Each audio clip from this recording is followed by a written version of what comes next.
Thank you for sharing. All of you who are sharing, if you guys think this will be a helpful scoop, please share with your followers. Hi, everybody.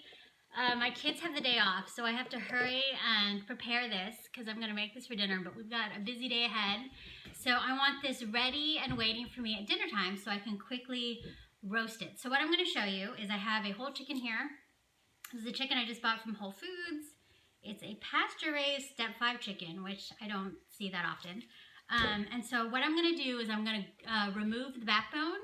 I'm going to salt it because that is probably the most important part to having a tasty chicken, is to have it nicely seasoned. And then when I get home, all I'm going to do is, actually before I leave the house, I'm going to take some butter out of the fridge so that it'll be nice and soft when I get home. And then I'm going to mix that up with some seasoning.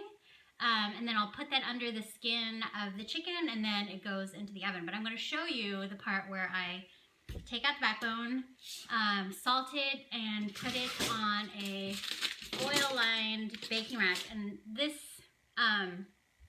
cooling rack is like the coolest thing ever, and I totally recommend people invest in a few. I think I have 3 or 4. They're stainless steel. So they, you can totally scrub them, you can throw them in the dishwasher. I have a previous Periscope that shows you how I keep mine clean. So if you look at catch.me/nomnompaleo, it's catch with a K, you can go back and see, and I have a whole thing about how I clean it. I think even my latest blog post of the Vietnamese lemongrass chicken, I link to that video, because people always say, oh, my wire rack is totally a mess and I can't, get it clean. But if you do what I say in that Periscope, you will know. So all I'm doing now, and I will show you that you can do everything I'm doing now with just a pair of scissors. So these are my favorite kitchen shears. They're not a sponsor, but I think, you know, you guys should totally get some. They're called Kershaw Taskmaster, and it's Kershaw. I found out about them because I think Cooks Illustrated said they were the best kitchen shears you can buy, and I trust those people. Because they, oh, see, I have to open my garbage can with my foot. My hands have chicken juice. Oh, so for those of you who don't know me, I'm Michelle Tam of Nom Nom Paleo. I have a blog, app, cookbook, and I try to teach people how to make food delicious as quickly as possible. Okay, so I'm looking inside my chicken, and there's a whole bunch of stuff in here, and I will save most of this. So here's the neck. I save this in I have a bag in the freezer for, you know, collecting bones for bone broth. And then this is like the other junky stuff in there, and I don't always keep that. Like this is the liver, and sometimes I'll cook with it, sometimes I don't. But like the gizzards and the heart, I also save in the bone broth. The liver is like a maybe. So I'm gonna save that stuff. The liver may not make it to the freezer. Okay. And so here is the chicken. You can see the tail's right here. I'm going to cut around the tail because the tail tells you where the backbone is, okay? So I'm going through this giant cavity in the bottom. And then I wonder if you guys can see this, right? Did you save the bones? Do you save the bones after it's cooked? Yes, I do. As long as we haven't slobbered all over them. Like if I take them off the bone, I will keep those bones for bone broth. But like if we've all eaten off of them, I don't keep those bones. Oh, perfect. People can see just fine. Okay, so I'm going to just cut. And these shears, you just kind of, you should be able to crunch through. Sometimes their leg bone is really close, so you just kind of go around it. And use a little bit of force. And then you just empty out where the neck bone is. Do you see? So it's already cut all the way down, right? So now I'm going to cut on the other side of the tailbone. Can you guys see this? Okay. And sometimes the tricky part is just getting around this. There's a bone right near like the thigh. And if I have problems getting around it, like in my turkey, sometimes I have problems getting around it. Oh, and for those of you who are on my email mailing list, I am sending out a, what did we call it? The Ultimate Nomtastic Paleo Thanksgiving Survival Guide, which is this ebook that'll be totally free. We're going to send you the link. But it is basically a foolproof Thanksgiving menu for 10 to 12 people. It's got Henry made a really fun layout, so it's all kind of, it's similar to our cookbook where it's like step-by-step pictures, you know, and so and it has like a checklist for everything you should buy, a timeline. So really, you don't need to be worried about Thanksgiving if you guys have it. And so all you have to do is just sign up for my newsletter. Okay, so did you see that? I just crunched through and I removed this backbone. This, oh, see, there's like a little extra stuff. So this I keep with like the neck and the gizzards and the heart for my frozen bone broth bag of bones. So now the backbone is out. And now all I normally do is right here between the sternum, which is like up here between the wings. So this back side right here, I normally do a little bit of a cut here.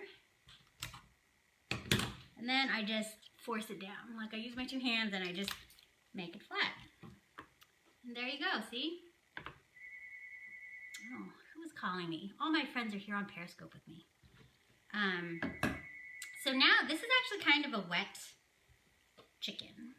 So I like to dry it off.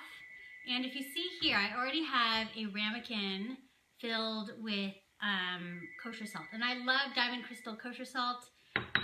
It's my favorite. And I have some paper towels here. Ugh, my hands are all chickeny. So what I do is I dry it off with paper towels. And then I'm going to put salt and pepper. I mean, actually no pepper, just salt. How much time will you need to cook it? So this normally takes about 45 minutes. And if you look on my website, actually in my book and on my website, I have 2 recipes for spatchcock chicken. But on my blog, I think if you just Google spatchcock chicken and Nom Nom Paleo, and it'll show you how I did this with like a brine Trader Joe's chicken. So I think I normally do 400 or 450. You know, and I use convection roast because I feel like it cooks everything more evenly. So what I'm doing now, if you guys are wondering, as I'm trying to answer questions, is I'm kind of pulling out all the kind of the fatty stuff on the outer side as I'm drying off the chicken. So it's all dried off. Now I'm going to loosen the skin underneath. I'm going to loosen the skin between the chicken and, well, I guess it's only chicken. So I'm loosening the skin under the breast. And if you can see here, because I want to put salt right on the flesh as well, because, you know, the skin is like a barrier to flavor. I mean, you need the skin because you want the skin to kind of keep it from drying out, and crispy chicken skin is the best. And so I'm also going from the bottom, and I'm loosening the skin from the leg and thigh meat as well. And then I'm also doing this because later, when I'm actually ready to roast this chicken, I want to put some flavored butter. And if you don't use butter, you can totally use ghee. If you don't use dairy at all, you can use, you know, seasoned olive oil or duck fat or whatever you want. I'm sorry that I can't see all your questions. I'm just trying to do this because we have to head out like right now. But I want to do this before I leave. And actually this chicken has a bunch of kind of feathers kind of stuck in here. So I'm going to try to pick those out. So the skin's all loosened, it's dried. I'm going to just sprinkle salt on the outside because I like salty, crispy skin. And then I also want to put salt on the meat directly in between the skin. You guys see this? 40 to 45 minutes. Oh, I love that you guys are helping each other answer questions.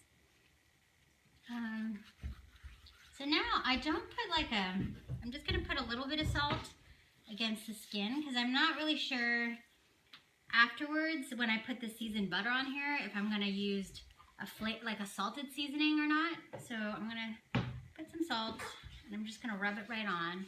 400 or 425 on convection roast is the temperature I normally use.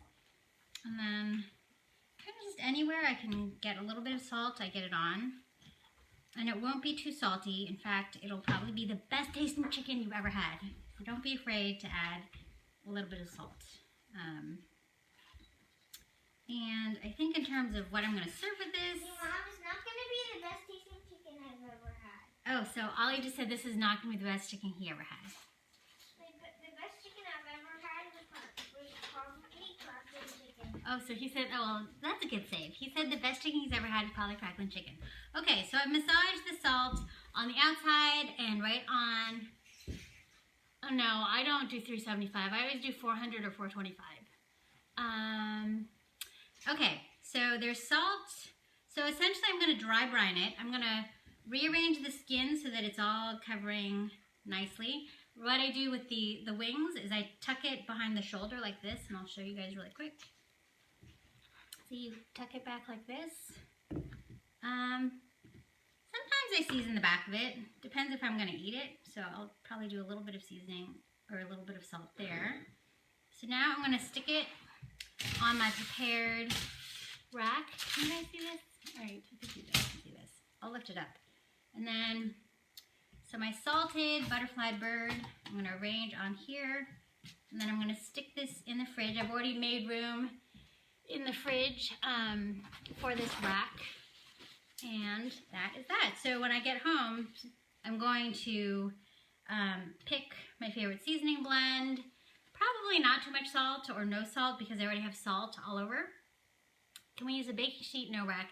You can, but I think the rack makes it cook evenly. And I love cooking on a rack. You guys, if you are hesitating, just buy one because it'll change how everything looks. So there it is. I'm going to loosely cover this with plastic wrap, and then I'm going to stick it in the fridge until I'm ready to roast it tonight. I think the rack is key to all oven better cooking. I totally agree. You should totally. I'm going to wash my hands. I'll answer a few questions, and then we gotta go. All right, what brand? So in terms of the brand of the rack, I think it's linked in all of my recipes. If you go to my blog, I link to the ones that I buy. And if you can't find the one that I mentioned, just make sure it's stainless steel and that it's highly rated on Amazon. And I think that is it. All right, we gotta go. I hope this was helpful. If you guys find these helpful, just follow me on Periscope at NomNomPaleo. Maybe it's Michelle Tam, I don't really know. But you can always put on notifications so you can pop on. I'm sorry I don't always get to see your questions, but hopefully, what is magic mushroom seasoning? You should Google it. Google magic mushroom seasoning and NomNomPaleo, and it is my favorite seasoning salt blend. Super easy and delicious. All right, bye guys.